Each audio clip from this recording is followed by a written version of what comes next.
Diversity of life অথবা হচ্ছে আমরা বলতে পারি জীবনের বৈচিত্র্য কি আছে এখানে না, একদম শ্রেণীবিন্যাস থেকে শুরু করে অভিযোজন পর্যন্ত পুরোটাই এখানে করা আছে। ঠিক আছে, একদম শ্রেণীবিন্যাস থেকে শুরু করে অভিযোজন অবধি দেখানো আছে পুরো চ্যাপ্টারটাই।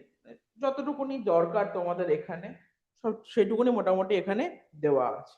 চলো তাহলে শুরু করি। শ্রেণীবিন্যাস বিদ্যা বা হচ্ছে আমরা যেটাকে বলে থাকি হচ্ছে ট্যাক্সোনমি। ট্যাক্সোনমি কেন এসেছিল তোমরা আশা করি সবাই জানো। তোমরা কেউ বলতে পারবে যে জাস্ট হ্যাঁ বা না বলবে, আমি জিজ্ঞাসা করবো যেটা যে কেন আমরা ট্যাক্সোনমি পড়ি বা এই ট্যাক্সোনমি কি প্রয়োজন ছিল, তোমরা জানো কেউ? একটু আনসার করবে।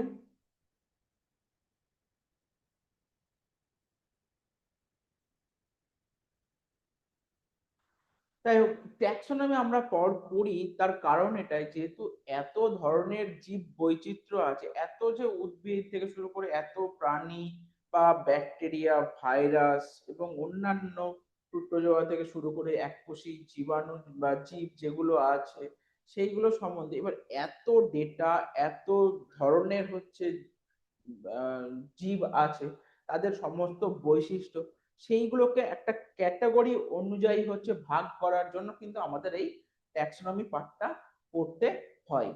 তো ট্যাক্সোনমিতে কি আছে না, তিনটে ওয়েতে হচ্ছে তিনটে স্টেপে হচ্ছে ট্যাক্সোনমি পড়া হয়। কি কি না, প্রথম হচ্ছে শনাক্তকরণ বা আইডেন্টিফিকেশন তাকে আমরা বলতে পারি, তারপরে হয় হচ্ছে নামকরণ, এবং একদম লাস্টে হচ্ছে বৈশিষ্ট্য অনুযায়ী তাকে শ্রেণীবিন্যাস করা হয়। অর্থাৎ এই তিনটে প্রধান ধাপের সাহায্যে কি করা হয় না ট্যাক্সোনমি পড়া হয়। এখানে যে বইয়ের ছবি দেওয়া আছে, কি দেওয়া আছে, ট্যাক্সোনমি পড়তে গেলে আমরা ফার্স্টেই যেটা আমাদেরকে জানতে হবে সেটা হচ্ছে এই সায়েন্টিস্টের নাম ক্যারোলাস লিনিয়াস। ক্যারোলাস লিনিয়াসকে কি বলা হয়? Father of taxonomy. কি বলা হয় ক্যারোলাস লিনিয়াসকে? জানি আমরা, তোমরা সবাই জানো ক্যারোলাস লিনিয়াসকে কি বলা হয়? Father of taxonomy. ঠিক আছে, পরীক্ষা অনেক সময় প্রশ্ন আসে এখান থেকে। আচ্ছা, ক্যারোলাস লিনিয়াস সায়েন্টিস্টের যিনি বই লিখেছিলেন, যে বইটা লিখেছিলেন তার নাম হচ্ছে সিস্টেমা ন্যাচুরি। এইটা একটুখানি পড়ে রাখবে, পরীক্ষা এখান থেকে প্রশ্ন আসে। কি বই লিখেছিলেন না সিস্টেমা ন্যাচুরি। ঠিক আছে, এবং আমরা এটাও জানি যে লিনিয়াস প্রথম হচ্ছে টু কিংডম ক্লাসিফিকেশন স্টার্ট করেছিলেন। কি স্টার্ট করেছিলেন? টু কিংডম ক্লাসিফিকেশন স্টার্ট করেছিলেন, যেখানে একটা ছিল হচ্ছে প্লান্ট গ্রুপ এবং আরেকটা ছিল হচ্ছে অ্যানিম্যাল গ্রুপ, তাই তো? কিন্তু এই পরবর্তীকালে দেখা গেল আরো অনেক অসুবিধা হলো, অনেক নতুন নতুন যখন আরো জীব কি বলবো আবিষ্কার হতে শুরু করলো, শনাক্তকরণ হতে শুরু করলো, তখন দেখা গেল সব জীব কিন্তু এই প্লান্ট বা অ্যানিম্যাল অর্থাৎ উদ্ভিদ বা প্রাণী এই দুজনের মধ্যে ফিট করছে না। কিছু কিছু জীব এমন কিছু বৈশিষ্ট্য আছে যাদেরকে এই দুটো গ্রুপের মধ্যে রাখাই যাচ্ছে না, এবং সেখান থেকে আস্তে আস্তে বলে রাখি টু কিংডম থেকে আস্তে আস্তে থ্রি কিংডম এসছে, ফোর কিংডম এসছে এবং ফাইভ কিংডম এসছে। আমরা বইতে এখনো পর্যন্ত ফাইভ কিংডম ক্লাসিফিকেশনটা সব জায়গায় মোটামুটি পড়া হয়ে থাকে, বা তোমরাও হয়তো পড়েছো এই ব্যাপারটা যে ফাইভ কিংডম ক্লাসিফিকেশন। আজকের দিনে দাঁড়িয়ে যদি আমরা একটু জানতে চাই তাহলে ফাইভ কিংডম নয়, বর্তমানে কিন্তু অ্যাকচুয়ালি সিক্স কিংডম ক্লাসিফিকেশন একদম লেটেস্ট যেটা, সেটা কিন্তু হচ্ছে করা হয়। যাই হোক, তোমাদের অত দূর যাওয়ার দরকার নেই, তোমরা যদি একটু ফাইভ কিংডম ক্লাসিফিকেশন অফ একটুখানি পড়ো তাহলে মোটামুটি হবে। আচ্ছা, এখানে কিন্তু আবার বলে রাখছি সায়েন্টিস্টের নামটা একটু পড়ে রাখবে, এবং যে বইটা লিখেছিলেন উনি সিস্টেমা ন্যাচুরি, এই দুটো জিনিস কিন্তু একটুখানি পড়ে রাখবে। চলে আসি পরের স্লাইডে, কি আছে না শ্রেণীবিন্যাসের স্তর। দেখো এই যে শ্রেণীবিন্যাসের স্তর দেওয়া আছে, কি কি দেওয়া আছে না kingdom, phylum, class, order, family, genus এবং স্পিসিস। এগুলো হচ্ছে ইংলিশ নাম বা ইংরেজি নাম। বাংলায় আমরা কি কি পড়ে থাকি না রাজ্য, পর্ব, শ্রেণী, বর্গ, গোত্র, গণ এবং হচ্ছে প্রজাতি, তাই তো আমরা এগুলো পড়ে থাকি। তো তোমরা সব পড়েছো এগুলো? একটু হ্যাঁ না একটুখানি কমেন্টে জানাবে চ্যাটে, তোমরা এগুলো পড়েছো কি পড়োনি? পড়েছো তাই তো। একটা ইন্টারেস্টিং মজাদার একটা ব্যাপার আছে, অনেক সময় কি হয় আমাদের গুলিয়ে যায় যে কার পর কে আসবে, মানে কিংডমের পর কি ফাইলাম আসবে, কি তারপরে ক্লাস আসবে, এইগুলো অনেক সময় হচ্ছে গুলিয়ে যায়। তার জন্য কি হয়, একটা ছোট্ট সেন্টেন্স বলছি, একটুখানি মনে রাখবে।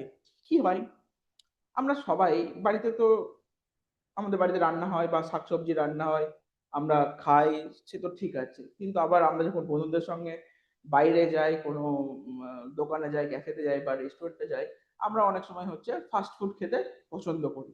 এবার ফাস্ট ফুড বলতে গেলে কি আসবে না, বার্গার আছে, পিৎজা আছে, এগুলো আমরা যারা খেয়েছি বা যারা খায় তারা অনেকেই ভালোবাসে প্রেফার। কিন্তু বাড়িতে যদি হচ্ছে শাকসবজি রান্না হয়, ভেজিটেবলস রান্না হয়, আমরা অনেকেই খেতে চাই না, কি তাই তো?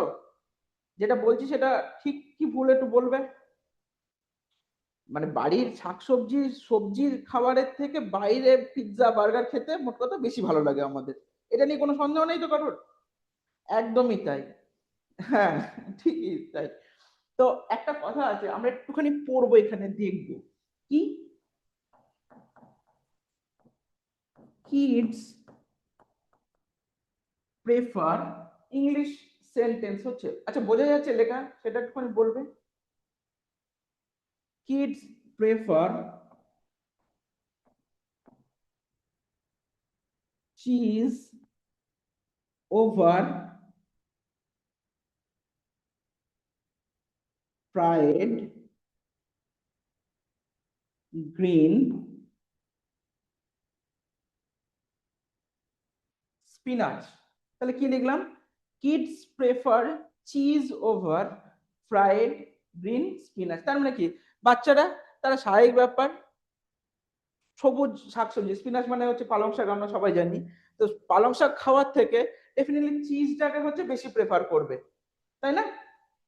কিন্তু এইবার মজাদার ব্যাপার দেখো, এই যে সেন্টেন্স লেখা আছে kids prefer cheese over fried green spinach, আমরা যদি প্রত্যেকটার যদি হচ্ছে ফার্স্ট লেটারটা নিই, অর্থাৎ কিডস এর কে, আমি দেখা একটুখানি অন্য কালি দিয়ে,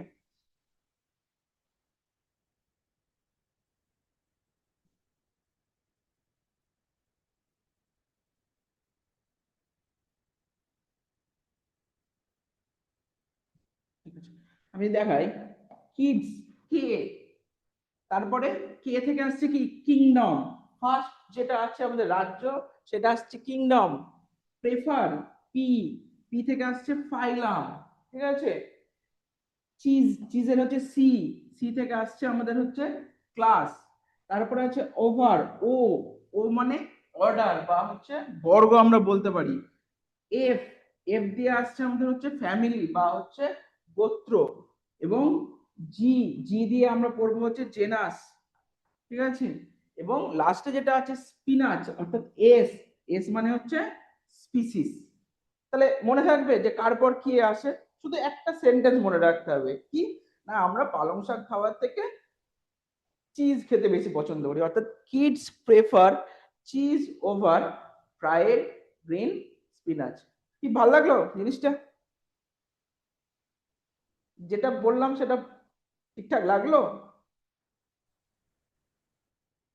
এরকম করে হচ্ছে পড়াশোনা করতে হবে, তাহলে কি হবে, এই একটা আমাদের এইসব মনে রাখার কোনো দরকারই নেই। আমরা যদি এই সেন্টেন্সটা মনে রাখি তাহলেই আমরা কার পর কি পেয়েছি সেগুলো আমরা যথারীতি পেয়ে যাব।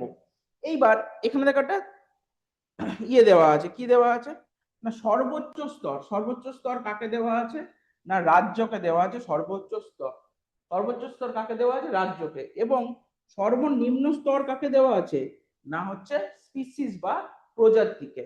অর্থাৎ সর্বোচ্চ থেকে সর্বনিম্ন স্তরে যদি আমরা যেতে চাই, তাহলে আমাদেরকে রাজ্য থেকে শুরু করে পর্ব শ্রেণী বর্গ গোত্র গণ এবং লাস্টে আসবে হচ্ছে প্রজাতি।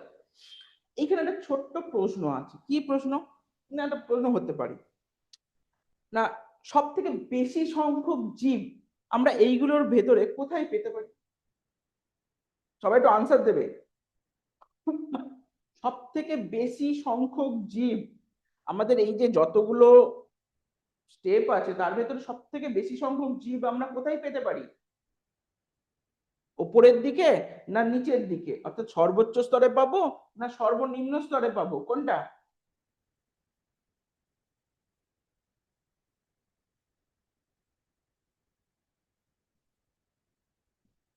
স্পিসিস, কেউ বলছে স্পিসিস, বাকিরা প্রশ্ন বুঝতে পেরেছো? হ্যাঁ বা না একটুখানি জানাবে। মানে আমি বলছি এই যে এতগুলো যে স্তর আছে সেখানে সব থেকে বেশি জীবের সংখ্যা কোথায় বেশি হবে? কিংডম। অস্মিতা বলছে কিংডম, কেউ বলছে নিচে, কেউ শিবানী বলছে অন কিংডম। অ্যাকচুয়ালি তাই, কিংডমে হচ্ছে সব থেকে বেশি সংখ্যক জীব থাকবে। কেন? না কারণ এই সমস্ত কিছু তো কিংডমের আন্ডারে। আর সব থেকে কম জীব আমরা কোথায় পাবো? না হচ্ছে স্পিসিস বা প্রজাতিতে পাবো সব থেকে কম জীব। কারণ অনেকগুলো স্পিসিস নিয়ে একটা জেনাস হয়, অনেকগুলো জেনাস নিয়ে একটা গোত্র বা ফ্যামিলি হয়, সেরকম মাল্টিপল বা অনেকগুলো গোত্র নিয়ে আমাদের বর্গ হবে, বর্গ থেকে যাব হচ্ছে আমাদের শ্রেণীতে, সেখান থেকে পর্ব, এবং সবার উপরে আছে হচ্ছে রাজ্য। সব থেকে বেশি সংখ্যক জীব পাওয়া যাবে হচ্ছে রাজ্য অর্থাৎ কিংডমে, আর সব থেকে কম সংখ্যক জীব পাওয়া যাবে হচ্ছে স্পিসিস বা প্রজাতিতে। বোঝা গেল জিনিসটা? আর এটা কিন্তু মনে রাখবে, এটা একদম সব থেকে সহজ জিনিস। Kids prefer cheese over fried green spinach. এই একটা সেন্টেন্স দিয়ে আমাদের এই পুরো স্টেপ বাই স্টেপ জিনিসটা মনে থাকবে। চলে আসি পরের স্লাইডে। কি আছে না ডোমেন অফ লাইফ।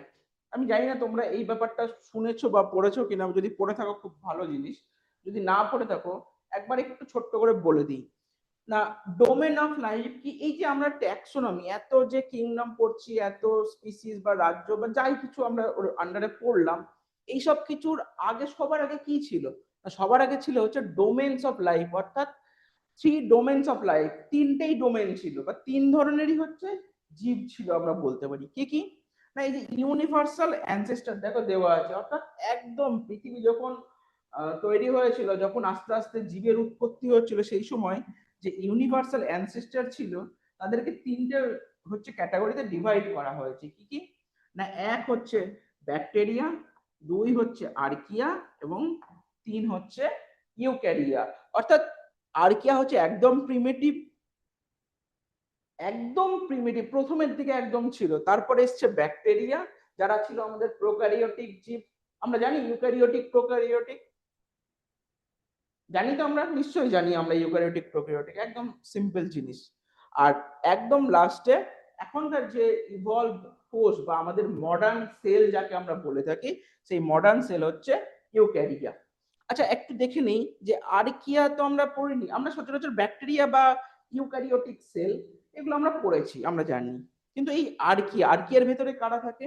না আর্কিয়ার ভেতরে থাকে হচ্ছে মিথানোজেন্স, অর্থাৎ মিথেন গ্যাস উৎপন্নকারী অণুজীব। তাদেরকে আমরা কি বলতে পারি? মিথানোজেন। মনে রাখবে মিথেন গ্যাস উৎপন্নকারী অণুজীব হচ্ছে মিথানোজেন। তোমরা যদি একটু মনে করার চেষ্টা করো যে যখন পৃথিবীর উৎপত্তি হয়েছিল, পৃথিবী যখন আস্তে আস্তে সেই উত্তপ্ত পরিবেশ থেকে ঠান্ডা হচ্ছিল বা জীবের যখন উৎপত্তি হচ্ছিল, তখন কি, তখন আমরা দেখেছি যে পৃথিবীতে হাইড্রোজেন গ্যাস ভর্তি ছিল, মিথেন গ্যাস ভর্তি ছিল, বা এই ধরনের বিষাক্ত জিনিসপত্র গ্যাসে ভর্তি ছিল। তাহলে তখন একমাত্র যারা মিথেন গ্যাস উৎপন্ন করতো সেই সমস্ত আর্কিয়া, এদের হচ্ছে তখন এদেরকে পাওয়া গিয়েছিল সেই সময়। ঠিক আছে? এবার তুমি বলতেই পারো যে এগুলো স্যার তখন তো মানুষ ছিল না, তাহলে কি করে পাওয়া গেল? পরে ফসিল অ্যানালিসিস করে বা পরে বিভিন্ন স্যাম্পেল অর্থাৎ সয়েল স্যাম্পেল বা আরো অন্যান্য কিছু অ্যানালিসিস করে এগুলো জানা গিয়েছে। তাহলে মিথানোজেন কি না মিথেন গ্যাস উৎপন্নকারী হচ্ছে অণুজীব। আর কি আছে না হ্যালোফিলস। হ্যালোফিলস হচ্ছে, আচ্ছা আগের দিনকে একবার বলছিলাম না হ্যালোফিলিস বা লবণাক্ত আর কি, লবণ নিয়ে একটা কথা হচ্ছিল, এরকম বেশ কিছু আর্কিয়া আছে, বা এখন আমরা বলতে পারি যে ব্যাকটেরিয়া আছে একদম প্রিমিটিভ টাইপ, অর্থাৎ প্রাচীন পুরনো অনুন্নত ব্যাকটেরিয়া, যাদেরকে আমরা বলতে পারি হ্যালোফিলিস, অর্থাৎ চরম লবণাক্ত পরিবেশে বাস করে। কেন লবণাক্ত পরিবেশ কথাটা এসছে? না আমরা যদি দেখি আমাদের গোটা পৃথিবীর হচ্ছে 3 ভাগ জল আর হচ্ছে 1 ভাগ স্থল, তাই না? জল মানে কি? সমুদ্র, সেখানে লবণে পরিপূর্ণ, লবণাক্ত জল। তো সেই জন্য সেই সময় হচ্ছে এই যে হ্যালোফিলিস যারা ছিল, অর্থাৎ লবণাক্ত পরিবেশে বসবাসকারী যে সমস্ত অণুজীব ছিল, তারা আর কি এই আর্কিয়া শ্রেণীর অন্তর্ভুক্ত। এরপরে এই আর্কিয়া থেকে ইভলিউশন হলো, ডেভেলপমেন্ট হলো অণুজীবগুলোর, তারা আস্তে ব্যাকটেরিয়ায় পরিণত হলো, এবং ব্যাকটেরিয়ার প্রচুর ধরনের ব্যাকটেরিয়া হলো যারা আজকের দিনেও বর্তমান ব্যাকটেরিয়া আর কি। এবং সেই ব্যাকটেরিয়া থেকে আরো ইভলিউশন হলো, দিয়ে আমরা পেলাম কি না ইউক্যারিওটিক সেল। তাহলে এই তিনটেকে বলা হয় ডোমেইনস অফ লাইফ, অর্থাৎ জীবনের যে উৎপত্তি সেটা কিভাবে কোথা থেকে একদম শুরু থেকে হয়েছিল। তাহলে বোঝা গেল দুটো জিনিস, মিথানোজেন্স, হ্যালোফিলিস, আর হচ্ছে থ্রি ডোমেইনস অফ লাইফ। চলে আসি পরের স্লাইডে। এইবার আমরা পড়বো হচ্ছে ফাইভ কিংডম ক্লাসিফিকেশন। ঠিক আছে, তোমরা পড়েছো? একবার একটু জানাবে হ্যাঁ বা না, যে ফাইভ কিংডম ক্লাসিফিকেশন পড়েছো কি পড়োনি? হ্যাঁ পড়েছো তোমরা। কে আবিষ্কার, কে ইয়ে করেছিল না, প্রপোজড বাই হচ্ছে আর.এইচ. হুইটটেকার। সায়েন্টিস্ট আর.এইচ. হুইটটেকার হচ্ছে ফাইভ কিংডম ক্লাসিফিকেশন কোন ইয়ারে, 1969 হচ্ছে ফাইভ কিংডম ক্লাসিফিকেশন প্রপোজড করেছিলেন তিনি। কি আছে না, এই যে ফাইভ কিংডম ক্লাসিফিকেশন শ্রেণীবিন্যাস করেছিলেন, নির্দিষ্ট কিছু বৈশিষ্ট্যের ভিত্তিতে শ্রেণীবিন্যাস করেছিলেন, তাই তো? তো কি কি না, একদম প্রথমে হচ্ছে সেল টাইপ। প্রথম বৈশিষ্ট্য কি নিয়েছিলেন না, কোষের ধরন। আমরা একটু বাংলায় আমি বলে দেবো, অসুবিধা নেই যদি ইংলিশ বুঝতে না পারো।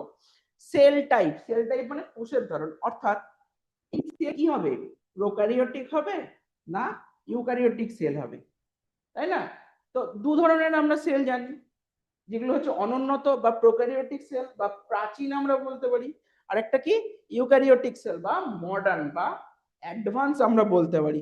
তাহলে এই দু ধরনের সেলের ভিত্তিতে কি গ্রুপ হলো না, এক পেলাম আমরা হচ্ছে মনেরা। কি পেলাম, মনেরা গ্রুপকে পেলাম, যারা প্রোক্যারিওটিক, অর্থাৎ যত ব্যাকটেরিয়া আছে যারা প্রোক্যারিওটিক সেল দিয়ে গঠিত, প্রোক্যারিওটিক কোষ দিয়ে গঠিত, তাদের সবাইকে একটা গ্রুপে রাখা হলো, যেটার নাম দেওয়া হলো মনেরা গ্রুপ। দেখা যাচ্ছে।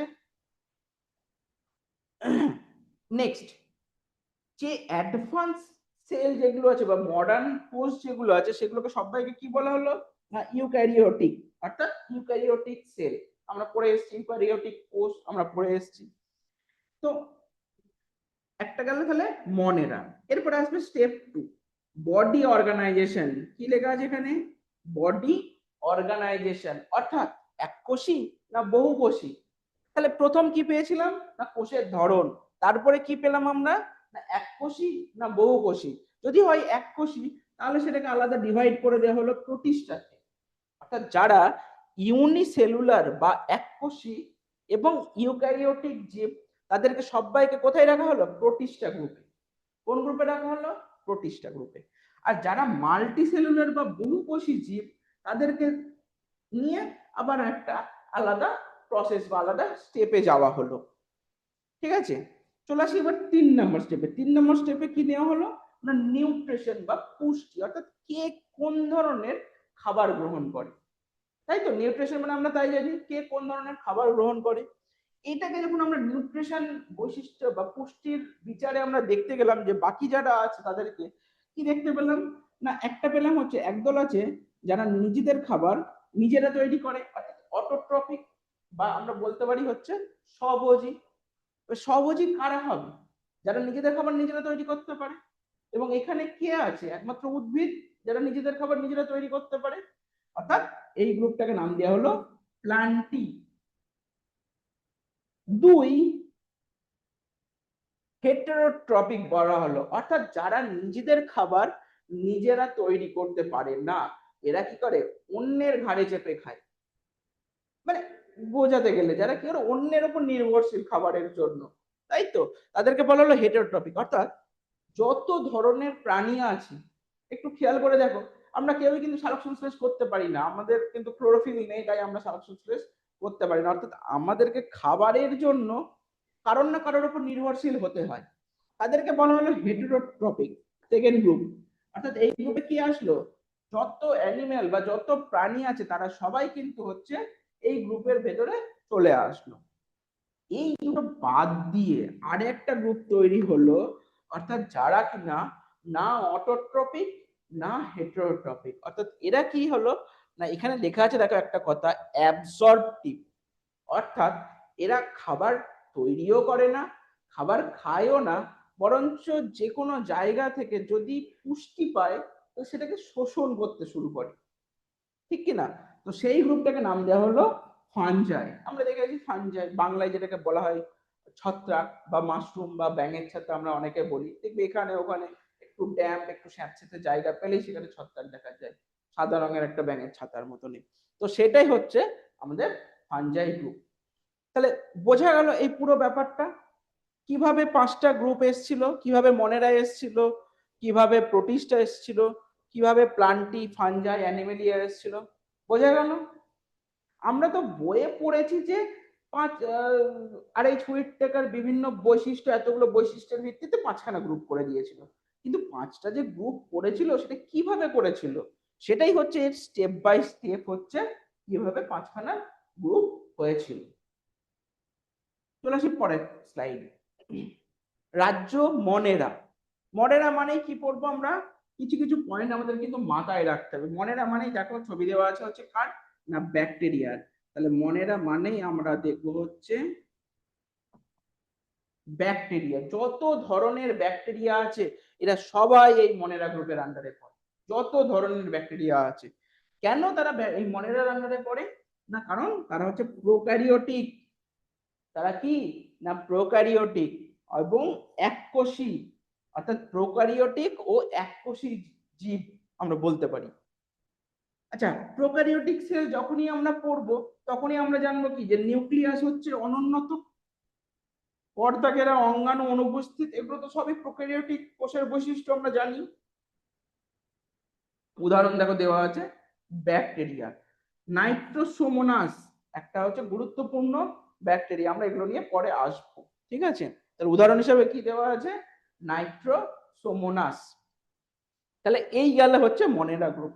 সহজ ভাষায় মনে রাখবে, যত ব্যাকটেরিয়া আছে তারা সবাই মনেরা গ্রুপের আন্ডারে পড়ে, এবং সবার ক্ষেত্রে প্রোক্যারিওটিক কোষ আছে এবং এককোষী। আর প্রোক্যারিওটিক কোষের যা যা বৈশিষ্ট্য সব এই মনেরার বৈশিষ্ট্যতে একদম পারফেক্টলি ফিট করবে, ঠিক আছে? চলে আসি প্রোটিস্টা। প্রোটিস্টাও কিন্তু এককোষী কিন্তু প্রোক্যারিওটিক নয়, অর্থাৎ প্রোটিস্টা হলো ইউক্যারিওটিক কোষ, এটা যেন মাথায় থাকে, ঠিক আছে? বৈশিষ্ট্য কি, ইউক্যারিওটিক কোষ যেহেতু, তার মানে কি হবে অ্যাডভান্স বা উন্নত কোষ। উন্নত কোষ মানে কি থাকবে, সুগঠিত নিউক্লিয়াস থাকবে। নিউক্লিয়াস কি হবে, সুগঠিত, মানে নিউক্লিয় পর্দা থাকবে, নিউক্লিয় মেটেরিয়াল থাকবে, অর্থাৎ ডিএনএ আরএনএ যেগুলো আমরা আগের দিনকে পড়েছি। কোষ পর্দা ঘেরা হচ্ছে, অঙ্গাণু থাকবে, ঠিক আছে? উদাহরণ হিসেবে কি দেওয়া আছে, অ্যামিবা, প্যারামিসিয়াম, এগুলো হচ্ছে উদাহরণ হিসেবে দেওয়া আছে। তাহলে প্রোটিস্টা কারা না, এককোষী কিন্তু ইউক্যারিওটিক কোষ হতে হবে। এছাড়া বৈশিষ্ট্য কি, ইউক্যারিওটিক কোষের যা যা বৈশিষ্ট্য সেগুলো সব বর্তমান, অর্থাৎ সুগঠিত নিউক্লিয়াস বর্তমান। আমরা আরেকটা জিনিস এখানে মেনশন করা নেই, রাইবোজোম, পরীক্ষায় এটা অনেক সময় আসে যে প্রোক্যারিওটিক কোষে রাইবোজোম হচ্ছে 70s প্রকৃতির, তাই তো? আমরা জানি এটা, প্রোক্যারিওটিক কোষে রাইবোজোম 70s প্রকৃতির হয়, একটু জানাবে। আর ইউক্যারিওটিক কোষে রাইবোজোম কি ধরনের হয়, 80s প্রকৃতির হয়, তাই তো? আমি আর বেশি ডিটেলসে যাচ্ছি না যে কি জিনিস না জিনিস, জাস্ট এইটুকুনই জেনে রাখবে। তাহলে হলো উদাহরণ হিসেবে এখানে কি দেওয়া আছে, অ্যামিবা এবং প্যারামিসিয়াম। চলে আসি পরের স্লাইডে, কিংডম ফানজাই। এটা একটা ইন্টারেস্টিং বেশ পার্ট, এই ফানজাই হচ্ছে কিংডমটা কেন না, প্রথমত আমরা ভাবতাম যে হচ্ছে ফানজাই গ্রুপ হচ্ছে প্লান্টির আন্ডারে পড়ে, অর্থাৎ গাছের মতনই দেখতে, নড়া চলাফেরা করতে পারে না, এক জায়গাতে থাকে, অর্থাৎ গাছই হবে। কিন্তু পরে দেখা গেল না, এদের তো ক্লোরোফিল নেই, এরা কেউই সবুজ রঙের নয়, অর্থাৎ ক্লোরোফিল নেই মানেই কি নিজেদের খাবার নিজেরা বানাতে পারবে না, তাহলে এরা খাবার কোত্থেকে পায়? পরে দেখা গেল বিভিন্ন গবেষণা করে দেখা গেল এরা তো খাবার বানায় না, এরা খাবার শোষণ করে, অর্থাৎ যার উপরে এরা হচ্ছে যুক্ত হয় সেখানে কি কি হয়, সেখানে গিয়ে হচ্ছে মানে সেখান থেকে হচ্ছে খাবার শোষণ করে, তাই তো? তখন একে নিয়ে আরো ভালো করে স্টাডি করা হলো, দেখা গেল কি কি হচ্ছে। বেশ কিছু ইন্টারেস্টিং পয়েন্ট পাওয়া গেল ছত্রাকে। না, কোষ প্রাচীর কি দিয়ে তৈরি? কাইটিন দিয়ে তৈরি। একটু মনে করার চেষ্টা করো, আমরা যখন শর্করা পড়েছিলাম তখন কিন্তু এই কাইটিন শব্দটা পড়েছিলাম শর্করাতে। অর্থাৎ কাইটিন কি না, কাইটিন হচ্ছে জটিল শর্করা আমরা বলতে পারি, তাই তো? আরো মনে পড়ছে আমরা শর্করার সময় পড়েছিলাম কিনা কাইটিন শব্দটা?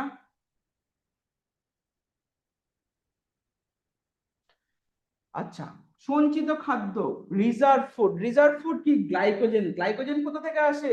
সেই শর্করা থেকে আসে।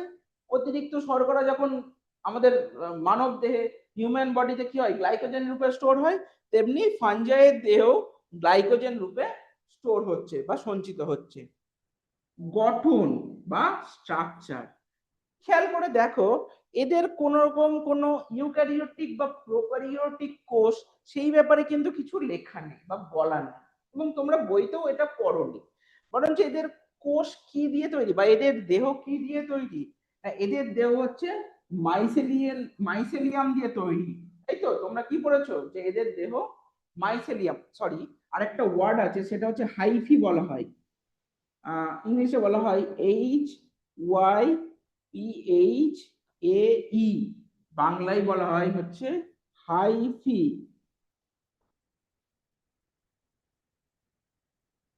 তাই তো? বাংলায় কি বলে? হাইফি। অর্থাৎ এই যে এক একটা সরু, এই যে এখানে দেখতে পাচ্ছ ছবিতে, এই যে এক একটা সরু সুতোর মতন যে যে অংশ যেগুলো আছে এগুলো হচ্ছে হাইফি, এবং অনেকগুলো হাইফি নিয়ে যখন একটা জালের মতন আকার তৈরি করছে তখন তাকে বলছে হচ্ছে মাইসেলিয়াম। কি বলছে? মাইসেলিয়াম। তাই তো, আমরা সেইটুকুনি পড়েছি তো, হাইফি পড়েছি আর হচ্ছে মাইসেলিয়াম পড়েছি, হ্যাঁ কি না? আমরা হাইফি পড়েছি আর কি পড়েছি? মাইসেলিয়াম পড়েছি। হুম। এখানে একটা কথা লেখা আছে সিনোসাইটিক মাইসেলিয়াম, এটা একটুখানি অ্যাডভান্স ব্যাপার। সিনোসাইটিক মানে হচ্ছে ব্রাঞ্চ হতে পারে বা আনব্রাঞ্চ হতে পারে, অর্থাৎ শাখা যুক্ত শাখাবিহীন এই সমস্ত ব্যাপারগুলো আসে। এটা তোমাদের দরকার নেই সিনোসাইটিক কথাটা, তোমরা শুধু মাইসেলিয়ামটা পড়বে। আর মাইসেলিয়াম কি দিয়ে তৈরি? না হাইফি দিয়ে তৈরি। এখানে কোথাও কিন্তু প্রোক্যারিওটিক বা ইউক্যারিওটিক সেলের কথা বলা নেই। এবার আসছে পুষ্টিতে, এটাও একটা ইম্পর্টেন্ট জিনিস। পুষ্টিতে কি আছে না, এরা হচ্ছে মৃতজীবী বা পরজীবী। পরজীবীর থেকেও এরা হচ্ছে মৃতজীবী বেশি, ঠিক আছে? পরজীবীর থেকেও হচ্ছে মৃতজীবী বেশি। কারণ যেখানেই কোনো ডেড বডি পড়ে থাকে, ডেড বডি মানে এখানে শুধুমাত্র যে হিউম্যান বা হচ্ছে অন্য অ্যানিমাল তা কিন্তু নয়। ধরো একটা গাছ হয়তো রাস্তার পাশে অনেকদিন ধরে পড়ে আছে, একটা গাছের গুড়ি পড়ে আছে, সেটাও তো একটা জীবেরই ডেড বডি বলতে পারি আমরা, তাই না? যে গাছের ডেড বডি পড়ে আছে। তো সেইভাবে যদি আমরা বলি, যখন অনেকদিন পড়ে থাকে সেখানে তখন দেখবে হচ্ছে এই ব্যাঙের ছাতার মতন ছত্রাক জন্মায়। কেন না, এরা ওই গাছের দেহ থেকে যে অবশিষ্ট পুষ্টি আছে সেগুলোকে গ্রহণ করে এবং বৃদ্ধি পায়। সেই জন্য এদেরকে বলা হয় মৃতজীবী। আর পরজীবী ব্যাপারটা কি? পরজীবী হচ্ছে, একটা জিনিস বলে রাখি একটু শুনবে, মৃতজীবী মানে সবসময় মৃতদেহের ওপর হচ্ছে সে জন্মাবে বা হচ্ছে বৃদ্ধি পাবে। পরজীবী কথাটা যখনই আসবে, যখন পরজীবী মানে কি, একটা জীবিত দেহের ভেতরে সে গ্রো করবে, তখন তাকে বলা হয় পরজীবী। তাহলে ফানজাই এখানে পরজীবী কেন দেওয়া আছে? এখন রিসার্চ বা গবেষণায় দেখা গেছে বহু ধরনের হচ্ছে অণুজীব ফানজাই আছে যারা হচ্ছে আমাদের হিউম্যান শরীরেও হচ্ছে রোগ সৃষ্টি করে। এবার আমরা তো আর ডেড বডি নয়, আমরা তো লিভিং কন্ডিশনে আছি বা জীবিত। সেই জন্য যখন সেই সমস্ত ফানজাই আমাদের দেহে প্রবেশ করে এবং রোগ সৃষ্টি করে তখন তাদেরকে বলা হয় হচ্ছে পরজীবী। তাহলে মৃতজীবী আর পরজীবীর তফাৎটা বোঝা গেল? হ্যাঁ বা না একটুখানি জানাবেন।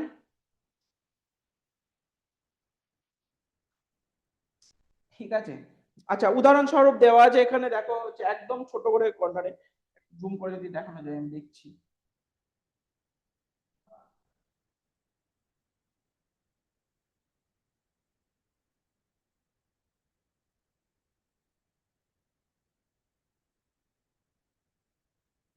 দেখা যাচ্ছে, দেখো কি দেওয়া আছে না, সায়েন্টিফিক নেম লেখা আছে স্যাকারোমাইসিস সেরিভিসি, অর্থাৎ পাউরুটিতে ব্যবহৃত হচ্ছে ইস্ট। আমরা যে বেকারি থেকে যে পাউরুটি খাই, যে বিভিন্ন ধরনের, তাতে হচ্ছে যে ইস্ট ব্যবহার করা হয়, যে ইস্ট ব্যবহার করা হয়, সেই ইস্টের হচ্ছে সায়েন্টিফিক নেম স্যাকারোমাইসিস সেরিভিসি, এবং সেটা হচ্ছে একটা ফানজাই। আর পেনিসিলিয়াম, পেনিসিলিয়াম হচ্ছে একটা ফানজাই, যেখান থেকে হচ্ছে প্রথম অ্যান্টিবায়োটিক তৈরি হয়েছিল, তাই না? পেনিসিলিন, পেনিসিলিন কোথা থেকে তৈরি হয়েছিল? পেনিসিলিয়াম থেকে প্রথম অ্যান্টিবায়োটিক আমরা বলতে পারি। তাহলে বোঝা গেল এই পার্টটা, ফানজাই পুরোটা।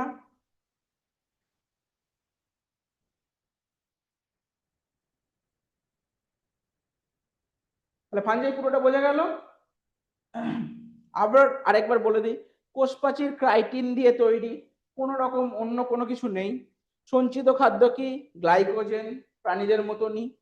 গঠন কি? মাইসেলিয়াম বা হাইফি দিয়ে তৈরি। আর পুষ্টি কি করে? এরা হচ্ছে মৃতজীবী বা হচ্ছে পরজীবী আমরা বলতে পারি। চলে আসি পরের স্লাইডে। তাহলে তিনটে পড়লাম আমরা, কি কি পড়লাম? মনেরা পড়েছি, প্রোটিস্টা পড়েছি, ফানজাই পড়েছি।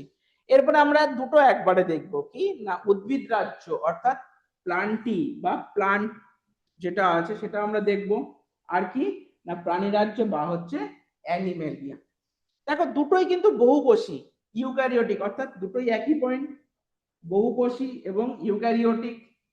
কোষ প্রাচীর সেলুলোজ নির্মিত, কিন্তু এখানে দেখো কি দেওয়া আছে না, কোষ প্রাচীর হচ্ছে অনুপস্থিত। অর্থাৎ এখান থেকে একটা পয়েন্ট আমরা পেতে পারি যে কোষ প্রাচীর শুধুমাত্র উদ্ভিদের ক্ষেত্রেই পাওয়া যায়, প্রাণীর ক্ষেত্রে পাওয়া যায় না, তাই তো? কিন্তু একটা জিনিস মাথায় রাখবে, কোষ প্রাচীর আর কোষ পর্দা দুটো কিন্তু আলাদা জিনিস।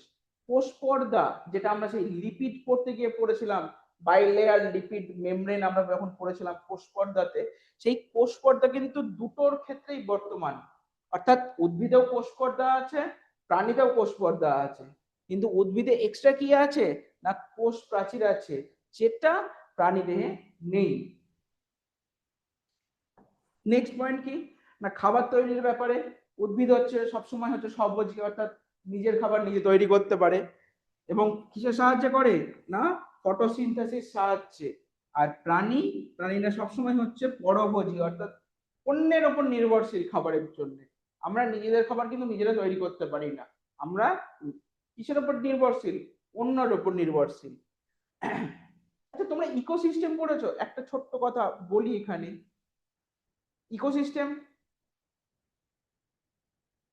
তোমরা সবাই ইকোসিস্টেম পড়েছো? সেই প্রাথমিক খাদক, গৌণ খাদক, দেখবে ওইখানে আমরা কি পড়েছিলাম যে যত জীব আছে তারা সবাই খাবারের জন্য কিসের উপর নির্ভরশীল না উদ্ভিদের উপর নির্ভরশীল, তাই না? তো এখানেও সেম জিনিস, এই যে প্রাণীরা বলছে পরভোজী, তার মানে কি উল্টো দিক থেকে আমরা যদি দেখতে যাই তাহলে প্রাণীটা কাদের উপর নির্ভরশীল? এই উদ্ভিদদের উপরই নির্ভরশীল। আচ্ছা উদাহরণ হিসেবে এখানে দেওয়া আছে শৈবাল, ব্রায়োফাইটা, টেরিডোফাইটা, জিমনোস্পার্ম আর হচ্ছে অ্যাঞ্জিওস্পার্ম, আমরা এগুলো পড়েছি তাই তো, গুপ্তবীজী বা হচ্ছে ব্যক্তবীজী। গুপ্তবীজী হচ্ছে জিমনোস্পার্ম আর ব্যক্তবীজী হচ্ছে অ্যাঞ্জিওস্পার্ম।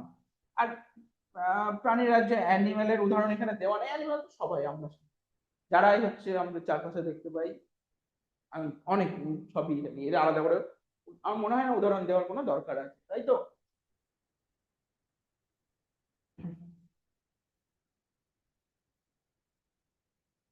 তাহলে এতক্ষণ পর্যন্ত আমরা কি পড়লাম? এতক্ষণ পর্যন্ত আমরা যে প্লান্টি এবং অ্যানিমেলিয়া এদের হচ্ছে যে মেজর গ্রুপ সেটা আমরা পড়লাম। এর পরে একটা জিনিস আমরা পড়বো, সোজাসুজি চলে যাব আমরা হচ্ছে প্রাণী রাজ্যে বা হচ্ছে অ্যানিমালিয়াতে। আমি আর এই জিনিসগুলো যাচ্ছি না, চারটাকে আমি ডেফিনেটলি একবার বলবো যে এই ব্রায়োফাইট, টেরিডোফাইট, জিমনোস্পার্ম, অ্যাঞ্জিওস্পার্মে কি আছে। প্রাণী রাজ্যের ভেতরে এটার যেটা নোট বানানো আছে না, সেখানে হচ্ছে সমস্ত কিছু প্রাণী রাজ্যের যে কর্ডাটা নন কর্ডাটা দেওয়া আছে, সেগুলো তো সমস্ত পয়েন্ট গুলো দেওয়া আছে, তোমরা যদি ওখান থেকে একটু পড়ো আশা করি এই ব্যাপারগুলো বুঝতে পারবে। আমি সোজাসুজি প্রাণী রাজ্যে চলে যাচ্ছি, যেখান থেকে হচ্ছে পরীক্ষায় বেশি প্রশ্ন আসে। কি আছে এখানে না কর্ডাটা বনাম নন কর্ডাটা, অর্থাৎ কর্টেক্স ভার্সেস নন কর্টেক্স। কি জিনিস এটা না, আমরা যেটা প্রাণী আছে, দু ধরনের আমরা প্রাণী দেখতে পাই। কি কি? একটা হচ্ছে মেরুদণ্ডী আর একটা হচ্ছে অমেরুদণ্ডী প্রাণী, তাই তো? আমরা কি দেখতে পাই? মেরুদণ্ডী এবং হচ্ছে অমেরুদণ্ডী দু ধরনের হচ্ছে প্রাণী দেখতে পাই। তো এইখানে কর্ডাটা মানে হচ্ছে মেরুদণ্ডী প্রাণী, এই কর্ডাটা মানে হচ্ছে মেরুদণ্ডী প্রাণী, আর নন কর্ডাটা মানে হচ্ছে অমেরুদণ্ডী প্রাণী। বোঝা যাবে? কি আছে দেখি ফিচার্স বা বৈশিষ্ট্য। নোটোকর্ড, নোটোকর্ড মানে আমরা বলছি যেটাকে আমরা বলে থাকি হচ্ছে শিরদাঁড়া বা স্পাইন, ঠিক আছে? নন কর্ডার যেহেতু অমেরুদণ্ডী, তাহলে কি থাকবে? অ্যাবসেন্ট থাকবে, অর্থাৎ অনুপস্থিত। যেহেতু মেরুদণ্ডী প্রাণী, সেহেতু সারা জীবন হচ্ছে উপস্থিত থাকবে, অর্থাৎ শিরদাঁড়া যেটা আছে। স্নায়ুরুজ্জ বা নার্ভ কর্ড আমরা যেটাকে বলতে পারি, অর্থাৎ আমাদের যে তোমরা যখন যদি নিউরন পড়ে থাকো বা নার্ভাস সিস্টেম চ্যাপ্টার পড়ে থাকো, স্নায়ুতন্ত্র, তাহলে আমাদের যে সুষুম্না স্নায়ু আমরা পড়েছি না, ব্রেন এবং হচ্ছে স্পাইনাল কর্ড যেটা আমরা পড়েছি, সেটাই আর কি। এখানে কি দেওয়া আছে? অঙ্কীয় নিরেট, আর এখানে দেওয়া আছে পৃষ্ঠীয় বা হচ্ছে ফাঁপা। আচ্ছা, একটা শব্দ একটুখানি পড়ে রাখি, ভেন্ট্রাল এবং ডরসাল, বা আমরা বলতে পারি হচ্ছে অঙ্কীয় এবং পৃষ্ঠীয়। কি জিনিস না, ধরো হিউম্যানের হচ্ছে এই যে সামনের দিক, এটা হচ্ছে অঙ্কীয়, বা আমরা বলতে পারি হচ্ছে ভেন্ট্রাল। আর আমাদের যে পিঠের দিকটা, এই যে পিঠের দিক যেটা হবে, সেটা হচ্ছে আমাদের পৃষ্ঠীয় বা ডরসাল, ঠিক আছে? তাহলে কর্ডাটা যাদেরই শিরদাঁড়া আছে, তাদেরই হচ্ছে দুটো সাইড আমরা দেখতে পাবো। কি কি? অঙ্কীয় এবং হচ্ছে পৃষ্ঠীয়। তুমি একটা মাছ দেখো, মাছের ওপরে যে শিরদাঁড়ার যে অংশটা আছে, একদম উপরের যে জায়গাটা, সেটা হচ্ছে ডরসাল সাইড বা পৃষ্ঠীয় বলতে পারি। আর মাছের ক্ষেত্রে যে পেটের দিকটা হবে, সেটা হবে কি? অঙ্কীয় সাইড। তাহলে এখানে নন কর্ডাটার ক্ষেত্রে উল্টো। উল্টো মানে কি? স্নায়ু কোথায় আছে না, পেটের দিকে আছে, অর্থাৎ অঙ্কীয় বা ভেন্ট্রাল সাইডে আছে। কিন্তু সেইটাই আমাদের যখন মেরুদণ্ডী প্রাণী, তাদের ক্ষেত্রে কোন সাইডে আছে? পৃষ্ঠীয় দিকে আছে বা ডরসাল সাইডে আছে।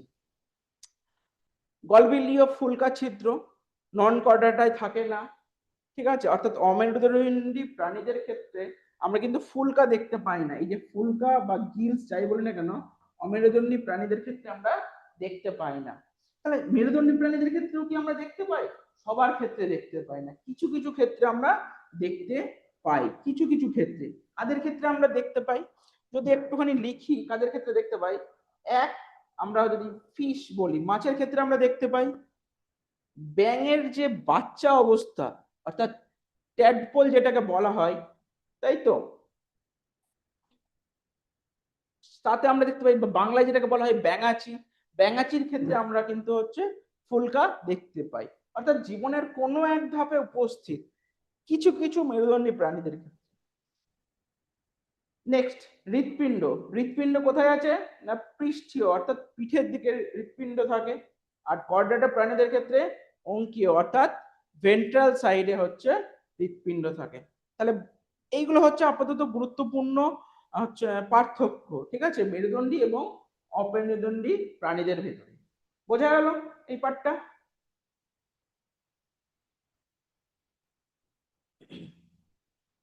চলে আসি পরের স্লাইডে। কি আছে?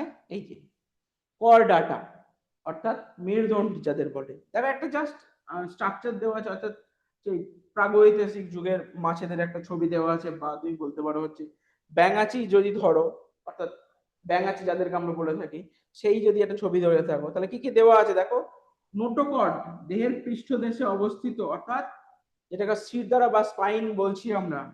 আচ্ছা, ফাঁপা স্নায়ুরুজ্জ মানে যে স্পাইনাল কর্ড যেটাকে আমরা বলে থাকি, সুষুম্না স্নায়ু বাংলায় যেটাকে বলা হয়, কি বলা হয়? সুষুম্না স্নায়ু, তাই তো? ঠিক বললাম তো? সুষুম্না স্নায়ু। হ্যাঁ না একটুখানি বলবে? হ্যাঁ ঠিকই আছে। তাহলে নোটোকর্ডের ঠিক ওপরেই, অর্থাৎ শিরদাঁড়ার ঠিক ওপরেই অবস্থিত।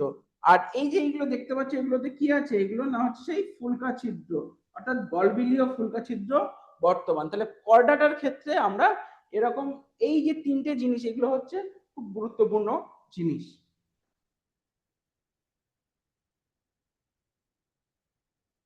মেরুদণ্ডী প্রাণীদের শ্রেণী বিন্যাস, অর্থাৎ ধাপে ধাপে হয়েছে মেরুদণ্ডী প্রাণীদের শ্রেণী বিন্যাস।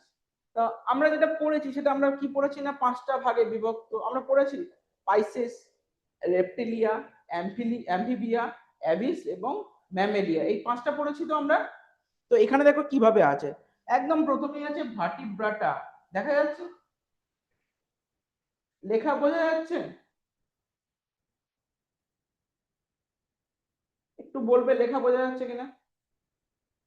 হুম, তাহলে ফার্স্টে কি আছে, মেরুদণ্ডী প্রাণী বা হচ্ছে ভার্টিব্রাটা আমরা বলতে পারি। এই ভার্টিব্রাটাকে দুটো ভাগে ডিভাইড করেছে, কি কি, একটা হচ্ছে চোয়াল বিহীন অর্থাৎ যাদের চোয়াল নেই, আর একটা হচ্ছে চোয়াল যুক্ত যাদের জ অর্থাৎ এই যে আমাদের মুখ, আমাদের এই যে চোয়াল, যাদের চোয়াল যুক্ত আর যাদের হচ্ছে চোয়াল বিহীন, এই দুটো ভাগে হচ্ছে ডিভাইড করেছে। চোয়াল বিহীনদের আবার আরেকবার ডিভাইড করেছে, তাহলে কি এটাকে বলা হয় একনাথা, আর চোয়াল যুক্ত হলে নাথাস্টোমাটা বলা হয়। একটু খটোমটো নাম, জটিল নাম, অত মনে রাখতে হবে না তোমাদের, আমি জাস্ট একটুখানি বোঝানোর জন্য বলে দিচ্ছি। চোয়াল বিহীনকে আবার ডিভাইড করেছে কোথায় না সাইক্লোস্টোমাটাতে ডিভাইড করেছে। কিন্তু চোয়াল যুক্ত যারা আছে সেইখান থেকে কোথায় এসছে, এইখান থেকে এসছে হচ্ছে পাইসেস বা ফিশ। ফিশ দেখো কন্ড্রিকথিস এবং অস্ট্রিকথিস দু ধরনের মাছ আছে, তাই না। দেখবে কিছু মাছ যাদের হচ্ছে কাঁটা থাকে, শক্ত হাড় বা শক্ত কাঁটা, যেমন রুই, কাতলা, যে কোনো চারাপোনা মাছ যদি আমরা দেখি তাদের হচ্ছে কাঁটা থাকে, তাই না, এদেরকে হচ্ছে বলা হয় হচ্ছে অস্ট্রিকথিস। আর যারা কন্ড্রিকথিস যাদের হচ্ছে তরুণাস্থি থাকে, শক্ত কাঁটা থাকে না।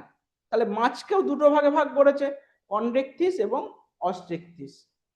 তারপর মাছ থেকে আবার কোথায় এসছে না মাছ ছিল জলে, এরা জল ছাড়া বাঁচতো না। তারপরে আসলো অ্যাম্ফিবিয়া, অর্থাৎ জলে এবং ডাঙায় দুটোতেই হচ্ছে সমানভাবে এরা বেঁচে থাকতে পারে। ইভলিউশন দেখেছো কত সুন্দর ইভলিউশন হয়।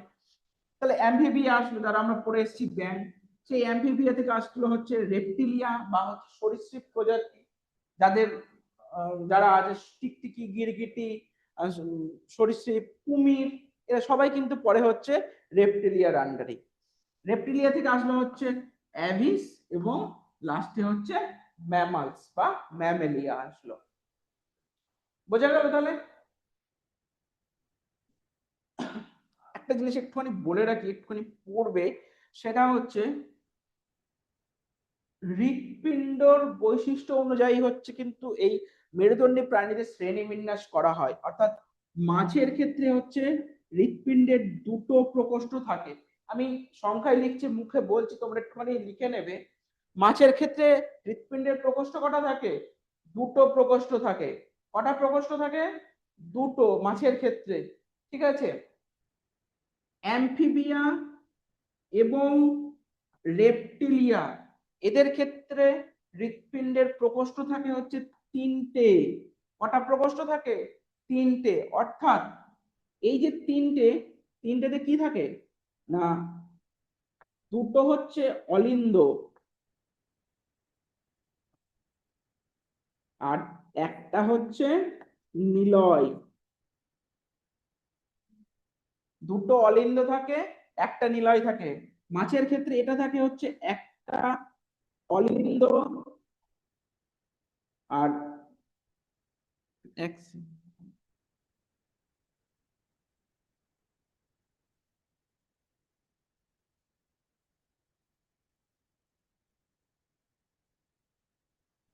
মাছের ক্ষেত্রে থাকে হচ্ছে একটা অলিন্দ আর একটা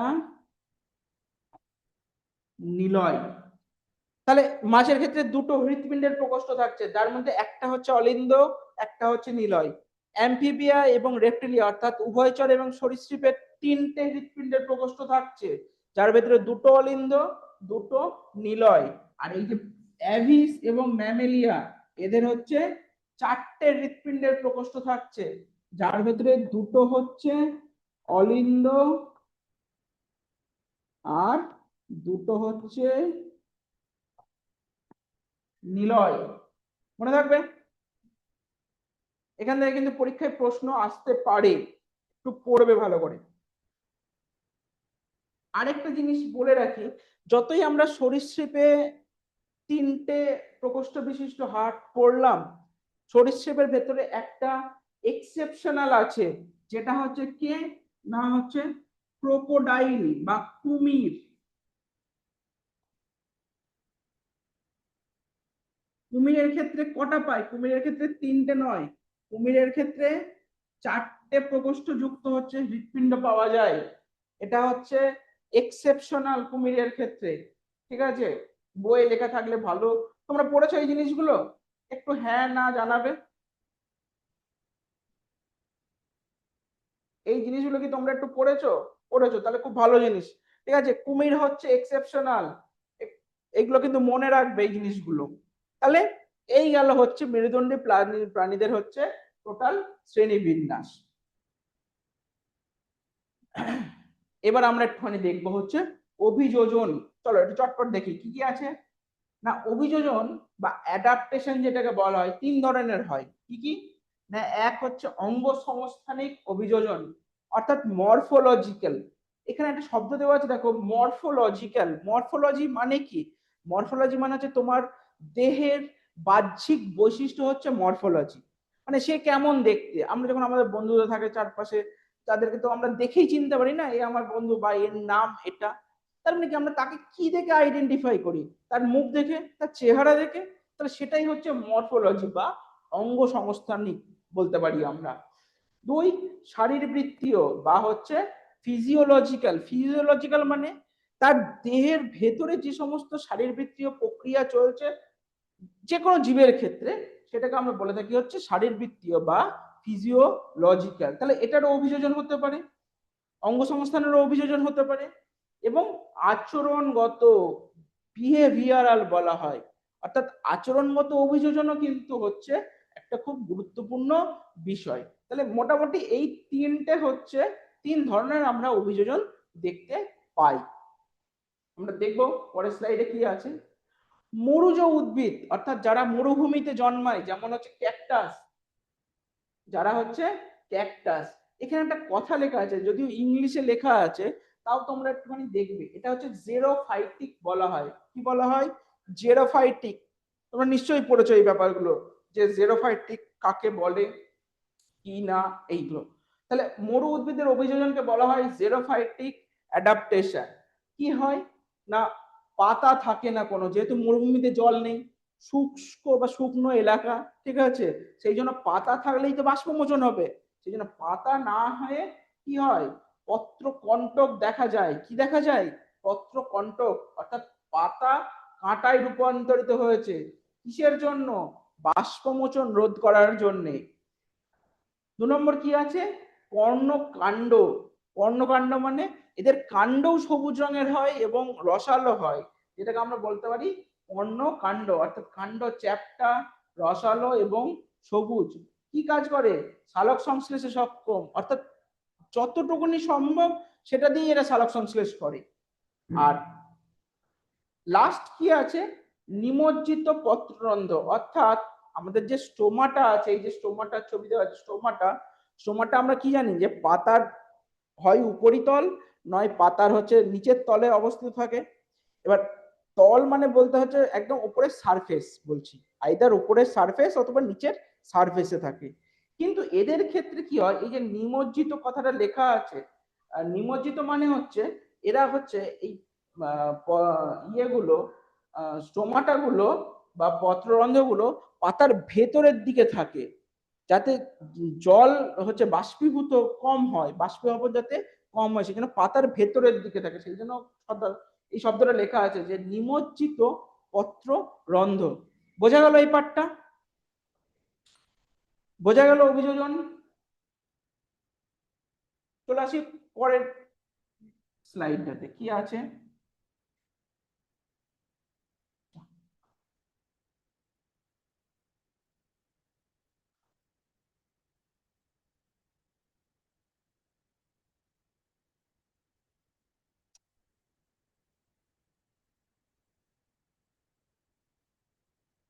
প্রবলেমটা একটুখানি দেখছি। ঠিক আছে, লবণাম্বু উদ্ভিদ বা হচ্ছে সুন্দরী গড়ান। এই যে লবণাক্ত, তখন আমরা হ্যালোফিলিস পড়েছিলাম, একটা শব্দ মনে আছে হ্যালোফিলিস, যখন ওই মিথানোজেন্স পড়ছিলাম, আর্কিয়া পড়ছিলাম, তারপর এইখান থেকে হ্যালোফিলিস থেকে এসছে হ্যালোফাইটিক, অর্থাৎ যারা লবণাক্ত অঞ্চলে জন্মায় তাদেরকে আমরা কি বলতে পারি, হ্যালোফাইটিক। হ্যালো কথাটার মানেই হচ্ছে লবণ, হ্যালোফিলিস, হ্যালোফাইটিক, ঠিক আছে। তো সুন্দরী বা গড়ান গাছের ক্ষেত্রে কি ধরনের আমরা অভিযোজন দেখতে পাই, না প্রথম হচ্ছে শ্বাসমূল। এদের মূল কি থাকে, না মাটির নিচে জলের ভেতরে থাকে না, বা হচ্ছে মাটির ভেতরের দিকে থাকে না। এদের সুন্দরবনে যদি তোমরা কেউ গিয়ে থাকো বা যারা ওদিকে ঘুরতে গিয়েছে তারা ভালো বলতে পারবে, সুন্দরবনে হচ্ছে কি থাকে না হচ্ছে শ্বাসমূল গুলো সব বাইরে বেরিয়ে থাকে, তাই তো। কেন না ওরা বাতাস থেকে আর্দ্রতা গ্রহণ করে, বাতাসে যে আর্দ্রতা বা ময়েশ্চার বা জল আছে সেই জলকে ওরা হচ্ছে শোষণ করে এবং জলের অভাব পূরণ করে। যেহেতু সমুদ্রের জল এতটাই লবণাক্ত, সেহেতু সেই জল ওরা কিন্তু হচ্ছে শোষণ করতে পারে না। তাহলে এদের ক্ষেত্রে কি থাকে না শ্বাসমূল, দেখো অক্সিজেনের অভাব মেটাতে মাটির ওপরে ছিদ্রযুক্ত হয়, ঠিক আছে, বা যেটাকে বলে থাকি হচ্ছে আমরা শ্বাসমূল। এছাড়া কি হয়, এখানে দেখো দেওয়া আছে জরায়ুজ অঙ্কুরিতগম, এই পয়েন্টটাও দেওয়া থাকে, অর্থাৎ ভিভিপেরাস জার্মিনেশন, ইংলিশে বলা হয় ভিভিপেরাস। আমি শিওর যে তোমরা এই শব্দটা পড়েছো, ভিভিপেরাস এবং ওভিপেরাস দুটো শব্দ হয়। যারা হচ্ছে ডিম পাড়ে মানে এগ লে করে বা ডিম পাড়ে তাদের বলা হয় ওভিপেরাস, আর যারা হচ্ছে নিউ অপত্য অপত্য জীবের হচ্ছে জন্ম দেয়, বার্থ হয়, তাদেরকে বলা হয় ভিভিপেরাস। তো সুন্দরী গাছের ক্ষেত্রে বা গরান বা সুন্দরবনের লবণাম্য উদ্ভিদের ক্ষেত্রে আমরা এই জরায়ুজ অঙ্কুরোদ্গম দেখতে পাই, অর্থাৎ গাছের সঙ্গে ফল থাকাকালীনই তার কি হয়, অঙ্কুরিতগম হয়ে যায়। আর নিচে কি আছে না লবণাক্ত জল সহনশীলতা, অর্থাৎ এরা লবণ গ্রন্থি বা লবণ জলকে এরা সহ্য করতে পারে। তুমি নর্মাল যদি হচ্ছে গাছে তুমি হচ্ছে লবণ জল দিয়ে দাও গাছ মরে যাবে, কিন্তু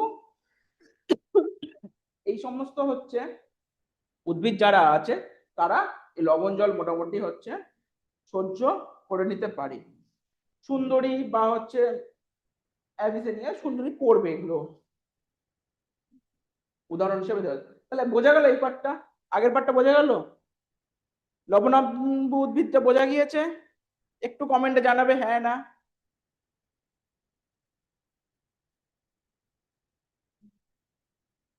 ক্লিয়ার, ঠিক আছে, চলো পরেরটা দেখি। মাছের জলজ অভিযোজন, মাছের ক্ষেত্রে কি থাকে, পট্টা থাকে, যার সাহায্যে এরা কি করে জলে ভেসে থাকতে পারে, তাই তো। এই যেখানে দেওয়া আছে পটকা কি করে না হচ্ছে প্লবতা রক্ষা করে, জলের বিভিন্ন গভীরতায় ভাসতে সাহায্য করে, ঠিক আছে। তাহলে বায়ুর চাপের তারতম্য ঘটিয়ে এরা জলের উপরের লেভেলেও থাকতে পারে, আবার জলের গভীরেও যেতে পারে। মায়াটম পেশি, এটা একটুখানি দেখবে, মায়াটম পেশি কি না ভি আকৃতির পেশি হয় যা গমনে সাহায্য করে মাছের ক্ষেত্রে। তাহলে ভি আকৃতির যে মায়াটম পেশি থাকে যেটা মাছকে গমনে সাহায্য করে। আর কি আছে পাখনা, পাখনা কি করে দিক পরিবর্তন ও ভারসাম্য রক্ষায় ভূমিকা গ্রহণ করে, তাই তো। তাহলে পাখনার সাহায্যে মাছ কি করবে জলের ভিতরে দিক পরিবর্তন করতে পারে বা হচ্ছে জলের নিজের দেহের ভারসাম্য বজায় রাখতে সাহায্য করে। তাহলে এই যে তিনটে পয়েন্ট এগুলো আমরা কি দেখলাম না মাছের জলজ অভিযোজন হিসেবে আমরা করতে পারি, একটু দেখে নেবে এগুলো। পায়রার ক্ষেত্রে খেচর অভিযোজন আমরা পড়েছি, যেটা কি কি আছে না পায়রার শরীরে হচ্ছে বায়ুথলি থাকে, এইটা হচ্ছে একটুখানি গুরুত্বপূর্ণ জিনিস, যে কটা বায়ুথলি থাকে, নটা বায়ুথলি থাকে, ঠিক আছে, নয় জোড়া নয়, দেখো এখানে স্পষ্ট লেখা আছে, পরীক্ষায় এটা নিয়ে কিন্তু প্রশ্ন আসতেই পারে যে পায়রার দেহে কটা বায়ুথলি থাকে এবং এর কাজ কি, দেহকে হালকা করে ও দৈত্য শ্বসনে সাহায্য করে। তাহলে যে বায়ুথলি থাকে যার সাহায্যে পায়রা কি বহু দূর উড়ে যেতে পারে আর কি। মাকু আকৃতির দেহ, মাকু কথাটা এসছে হচ্ছে নৌকা আকৃতির বলতে পারি আমরা। মাছের দেহ পায়রার দেহ দেখবে সামনের দুই দিক সরু আর মধ্যখানটা মোটা, তাহলে এই যে দেহ এটাকে বলা হয় হচ্ছে মাকু আকৃতির দেহ, ঠিক আছে, যার সাহায্যে এরা বাতাসের বাধা অতিক্রম করতে সাহায্য করে। এছাড়াও কি আছে না বায়ুপূর্ণ অস্থি, অর্থাৎ এদের ওজন কমানোর জন্য এদের হাড় কি হয়, ফাঁপা হয়, যার ভেতরে বায়ু ভর্তি থাকে, বায়ুপূর্ণ অস্থি আমরা বলতে পারি। তাহলে এইগুলো হচ্ছে পায়রার ক্ষেত্রে সবই অভিযোজনগত বৈশিষ্ট্য। বোঝা গেল 3টে পয়েন্ট। উঠের মরুজ অভিযোজন, আমরা মরুজ অভিযোজন একবার পড়েছি হচ্ছে ক্যাকটাসের ক্ষেত্রে অর্থাৎ প্লান্টের ক্ষেত্রে, এটা একটু অ্যানিমেলের ক্ষেত্রে দেখে নিই। উটের ক্ষেত্রে কি থাকে না ডিম্বাকার লোহিত কণিকা থাকে, কি থাকে ডিম্বাকার লোহিত কণিকা থাকে এবং নিউক্লিয়াস বিহীন, একটুখানি দেখবে এদের ক্ষেত্রে আরবিসি কি থাকে নিউক্লিয়াস বিহীন, ঠিক আছে। এরা জল সংরক্ষণ করতে পারে কোথায়, এদের এই যে পিঠের এই যে কুঁজ থাকে বা হাম্প বলা হয়, এখানে এরা কি করে না ওয়াটার স্টোর করে রাখতে পারে, অর্থাৎ জল সঞ্চয় করে রাখে, এই যে পিঠে যে কুঁজ আছে এখানে। আচ্ছা, জল সংরক্ষণ, এটা ঘাম কম হয়, শুষ্ক মল ও ঘনমূত্র ত্যাগ করে, এটা এদের নর্মাল হচ্ছে শারীরিক বৈশিষ্ট্য। আর এই যে কুঁজ, কুঁজে কি থাকে না হচ্ছে ফ্যাট সঞ্চয় করে রাখে, যা পরে জারিত হয়ে জল ইয়ে করে, মানে এখান থেকে ওরা পরে জল বানিয়ে যাতে শরীরে প্রয়োজনীয় চাহিদা মেটাতে পারে।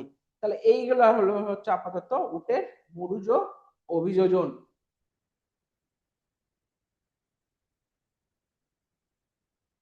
এটা দেখা যাচ্ছে, কেউ পড়েছো এই ব্যাপারটা, একটু জিজ্ঞাসা করে নি।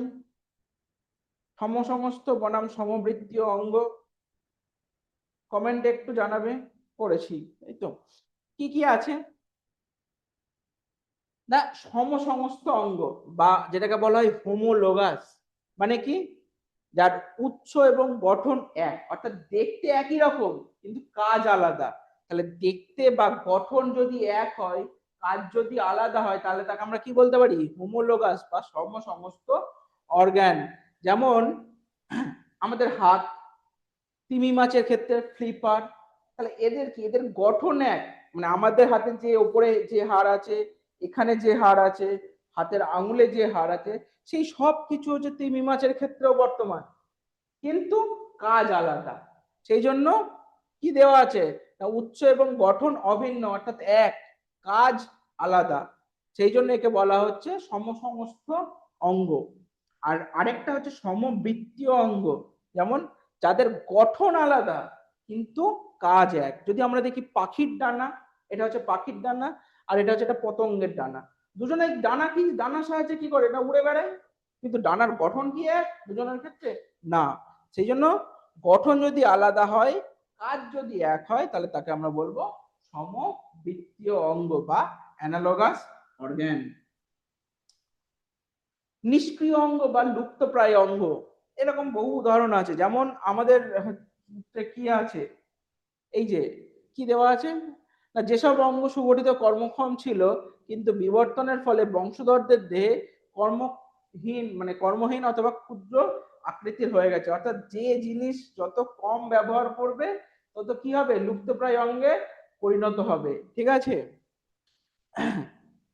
প্রধান উদাহরণ মানুষের ক্ষেত্রে হচ্ছে অ্যাপেন্ডিক্স, অ্যাপেন্ডিক্স হচ্ছে একটা লুপ্তপ্রায় অঙ্গ, ঠিক আছে। এছাড়া অন্যান্য কি আছে কক্সিস, যেমন টেলবোন আমরা যেটাকে বলতে পারি, অর্থাৎ আমাদের যে লেজের একদম মানে শিরদাঁড়ার যে একদম শেষ প্রান্ত, কক্সিস যেটাকে বলা হয় বা টেলবোন বলে, ঠিক আছে, সেটা হচ্ছে লুপ্তপ্রায় অঙ্গ। আক্কেল দাঁত বা উইজডম টিথ, একদম শেষের আমাদের যে, আমরা যদি আমাদের চোয়ালের দাঁত দেখি, তাহলে একদম লাস্টে যে দাঁত আছে সেটা হচ্ছে উইজডম টিথ বলা হয়। অর্থাৎ আমরা যে খাবার চিবাই, সেই খাবার চিবানোর জন্য একদম শেষের দাঁতটা কোনো কাজে লাগে না, তার আগের যে দাঁতগুলো আছে সেগুলো দিয়ে আমরা খাবার চিবাই। অর্থাৎ শেষের যে দাঁত, আক্কেল দাঁত যেটাকে বলা হয় বা উইজডম টিথ, সেটাও কিন্তু একটা হচ্ছে নিষ্ক্রিয় অঙ্গের ভেতরেই পড়ে। তাহলে লুপ্তপ্রায় অঙ্গ এইগুলো আছে আপাতত।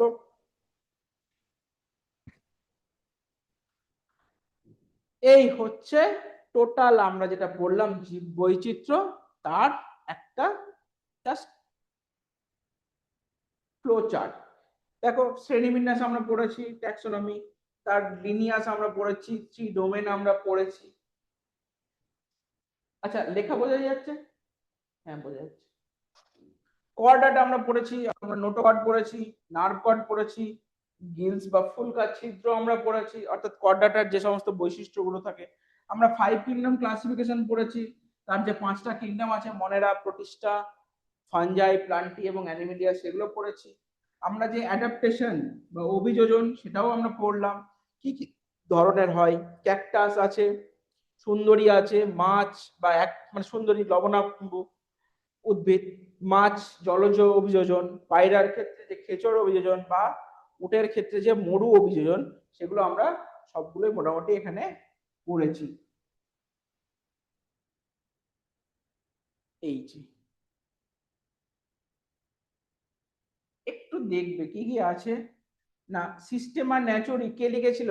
ক্যারোলাস লিনিয়াস সায়েন্টিস্ট লিখেছিলেন। কোষ প্রাচীরে কি থাকে? কাইটিন। কর্ডাটার বৈশিষ্ট্য কি কি? নোটোকর্ড, স্নায়ুরজ্জ বা হচ্ছে ফুলকা ছিদ্র। মরুজ উদ্ভিদের পাতা কি হয়? পত্রকণ্টক বা হচ্ছে স্পাইন আমরা যাকে বলতে পারি। লবণাম্ব উদ্ভিদের ক্ষেত্রে শ্বাসমূল হয়, জরায়ু জঙ্কুদগম হয়। মাছের প্লবতা রক্ষাকারী অঙ্গ কি কি আছে? না পটকা, যার সাহায্যে মাছ ভেসে থাকতে পারে বা জলের গভীরে প্রবেশ করতে পারে। পায়রার বায়ুথলি কটা? 9খানা বায়ুথলি থাকে। উটের আরবিসি কি ধরনের হয়? ডিম্বাকৃতি ধরনের হয়, ডিম্বাকার উটের আরবিসি। সমবর্তী অঙ্গ কি? অভিসারী বিবর্তন বা কনভার্জেন্ট ইভলিউশন বলেছে, তোমরা অভিসারী বিবর্তনটা জানবে।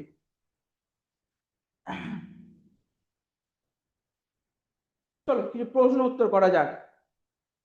পুনরুৎপাদন বৈশিষ্ট্য কোন প্রাণীর ক্ষেত্রে দেখা যায়? জানো এই ব্যাপারটা? ডি, প্ল্যানেরিয়া, একদম সঠিক উত্তর। প্ল্যানেরিয়ার ক্ষেত্রে আমরা কি দেখতে পাই? না হচ্ছে পুনরুৎপাদন, অর্থাৎ একটা অংশ থেকে, শরীরের একটা অংশ থেকে আবার নতুন করে সমগ্র হচ্ছে জীবের সৃষ্টি হয়, যেটাকে বলা হয় পুনরুৎপাদন। এই শব্দটা মনে রাখবে। অর্থাৎ একটা অংশ থেকে সম্পূর্ণ জীবের যে সৃষ্টি হয়। পরের প্রশ্ন, অঙ্গ সংস্থানিক পরিবর্তন হিসাবে পর্ণকাণ্ড কোন উদ্ভিদে দেখা যায়? অপশন এ আছে সুন্দরী, বি আছে ক্যাকটাস, সি মটর গাছ, ডি আছে পার্থেনিয়াম। অঙ্গ সংস্থানিক পরিবর্তন হিসেবে পর্ণকাণ্ড নিম্নলিখিত কোন উদ্ভিদে দেখা যায়? কোনটা হবে আনসার? আমরা পড়লাম না, ক্যাকটাস, যাদের ক্ষেত্রে পাতা কি হয়? স্পাইন হয়। আর কাণ্ড পর্ণকাণ্ড, অর্থাৎ স্ফীত পর্ণকাণ্ড, যারা সালোক সংশ্লেষ করতে পারে। মনে পড়ছে জিনিসটা? অর্থাৎ পর্ণকাণ্ড কোথায় থাকবে? ক্যাকটাসে। শব্দ হিসাবে মনে রাখবে কোথায় কোথায় কি কি শব্দ আমরা পাচ্ছি। চলে আসি পরের প্রশ্নে। মনেরা রাজ্যের প্রাণীদের বা ব্যাকটেরিয়ার ক্ষেত্রে নিম্নলিখিত কোন বৈশিষ্ট্যগুলো সঠিক? এ, প্রোক্যারিওটিক বা আদিকোষযুক্ত। বি, কোষে নিউক্লিয়াস বা নিউক্লিয় পর্দা থাকে না। সি, এরা মূলত এককোষী জীব। আর ডি, এদের কোষে ক্লোরোপ্লাস্ট বা মাইটোকন্ড্রিয়া উপস্থিত থাকে। কোনটা হবে আনসার? ভিভো বলছে এসি, বর্ণালী বলছে এসি, অস্মিতা বলছে এসি। আচ্ছা, বি কি দোষ করলো এই অপশন বিটা? হ্যাঁ, প্রোক্যারিওটিক কোষ যখন আমরা পড়েছি, মানে আমি যখন যদি এ ঠিক হয়, মানে এ যদি সঠিক হয়, প্রোক্যারিওটিক কোষ যুক্ত, তাহলে প্রোক্যারিওটিক কোষের তো একটা বৈশিষ্ট্য আছে যে এদের কোষে সুগঠিত নিউক্লিয়াস ও নিউক্লিয় পর্দা থাকে না, তাই না? ঠিক কি না? মনে বুঝতে পারছো কি বলছি? মানে আমি যখনই বলছি প্রোক্যারিওটিক কোষ, তাহলে এদের তো প্রোক্যারিওটিক কোষে তো নিউক্লিয়াস ও নিউক্লিয় পর্দা থাকবে না, তাহলে এটাও তো হবে। তাহলে এ বি দুটোই হবে, তার সাথে কি হবে? যেহেতু এক কোষী, এই সিটাও হবে, অর্থাৎ তিনটেই হবে, এ বি এবং সি। এই জিনিসগুলো যখন উত্তর দেবে না, একটুখানি খেয়াল করে উত্তর দেবে, কারণ এগুলো একটু ভেবে চিন্তে, একটু ট্রিকি। অপশনগুলো পড়বে, পড়ে তারপরে উত্তর দেবে। পরের প্রশ্ন, জেলিফিশ বা হাইড্রা কোন পর্বের অন্তর্গত? যদিও এটার ডিটেলস আমি যাইনি, তবু প্রশ্নটা করছি যে জেলিফিশ কোন প্রাণী জগতের কোন পর্বের অন্তর্গত? পরিফেরা, নিডেরিয়া, মোলাস্কা, পিনোফোরা। তোমরা পড়েছো কেউ? না, এ নয়। জেলিফিশ হচ্ছে নিডেরিয়া পর্বের অন্তর্ভুক্ত। হাইড্রা বা জেলিফিশ এরা হচ্ছে নিডেরিয়া পর্বের অন্তর্ভুক্ত। একটা ছোট্ট জিনিস বলি, তোমরা এটা শুনেছো যে জেলিফিশ যদি কারোর গায়ে সংস্পর্শে আসে তাহলে সেখানে জ্বালা করে বা হচ্ছে র্যাশ বেরোয় বা ইভেন মৃত্যু পর্যন্ত হতে পারে। তার মানে এটা আমরা শুনেছি তো। হ্যাঁ, তাহলে হ্যাঁ তাহলে এই যে নিডেরিয়া যারা আছেন, যারা এই নিডেরিয়া পর্বের অন্তর্ভুক্ত, এদের দেহে নিডোব্লাস্ট, এদের দেহে নিডোব্লাস্ট নামে এক ধরনের দংশক কোষ থাকে। তাহলে জেলিফিশে যদি সেটা হয় তাহলে জেলিফিশ কার আন্ডারে যাবে? নিডেরিয়ার আন্ডারে যাবে, এইভাবে মনে রাখবে। এবং এই যে নিডোব্লাস্ট বা দংশক কোষ থাকে, এর সাহায্যে এটা কি করে না হচ্ছে ক্ষতি করতে পারে, তাই না? তাহলে জেলিফিশ আমরা জানি ওই ঘটনাটা, যে মানুষের দেহে সংস্পর্শে আসলে র্যাশ হতে পারে বা হচ্ছে মৃত্যু পর্যন্ত হতে পারে।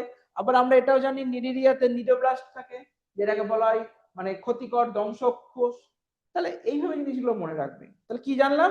নিডেরিয়া বা সরি জেলিফিশ বা হাইড্রা কার আন্ডারে পড়ে? নিডেরিয়ার আন্ডারে পড়ে।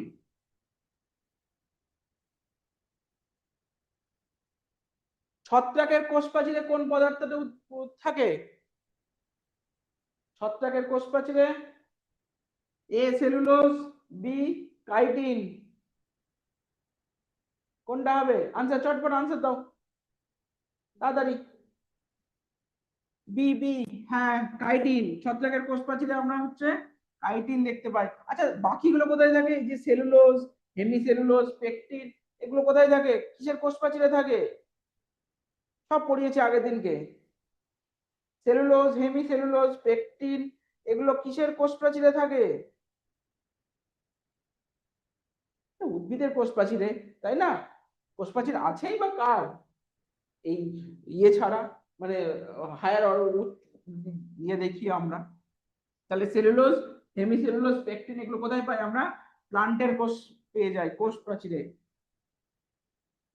আর্কিওপটেরিক্স আমরা সবাই শুনেছি কম বেশি। আর্কিওপটেরিক্স কি জিনিস? আর্কিওপটেরিক্স কোন গোষ্ঠীদ্বয়ের মধ্যে হারানো যোগসূত্র, মিসিং লিংক বলা হয় আর্কিওপটেরিক্স? কার মিসিং লিংক? পক্ষী এবং স্তন্যপায়ী, সরীসৃপ এবং পক্ষী, সরীসৃপ এবং স্তন্যপায়ী, উভয়চর এবং পক্ষী। মিসিং লিংক বলা হয় আর্কিওপটেরিক্স কে। কেউ পড়েছো আর্কিওপটেরিক্স?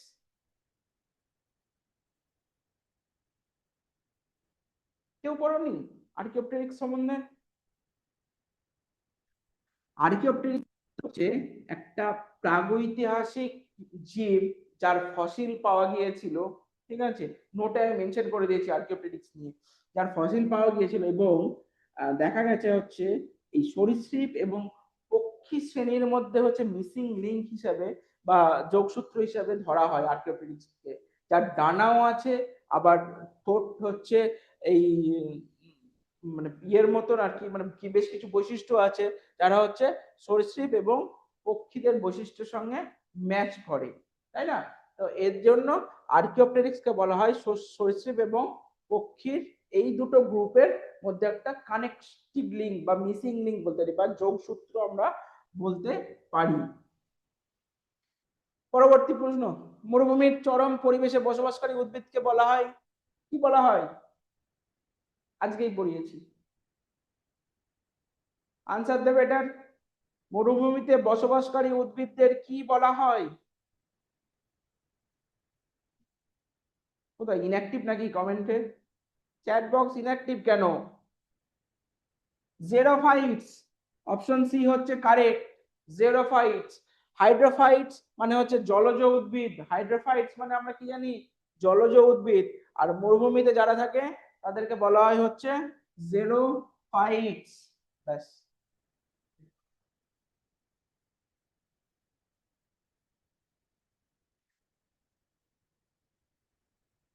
ঠিক আছে তাহলে, বোঝা গেল আজকে যেগুলো পড়ালাম একটু। হ্যাঁ না একটুখানি বলে যাবে, যা যা পড়লাম সেগুলো বোঝা গেল? আচ্ছা পড়াশোনা ঠিকঠাক লাগছে?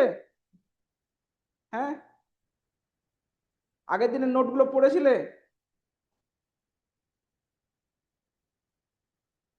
ক্লিয়ার? ঠিক আছে,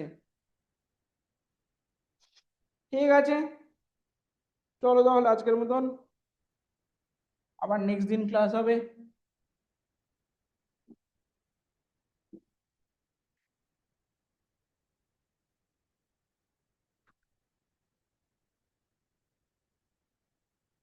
ওকে।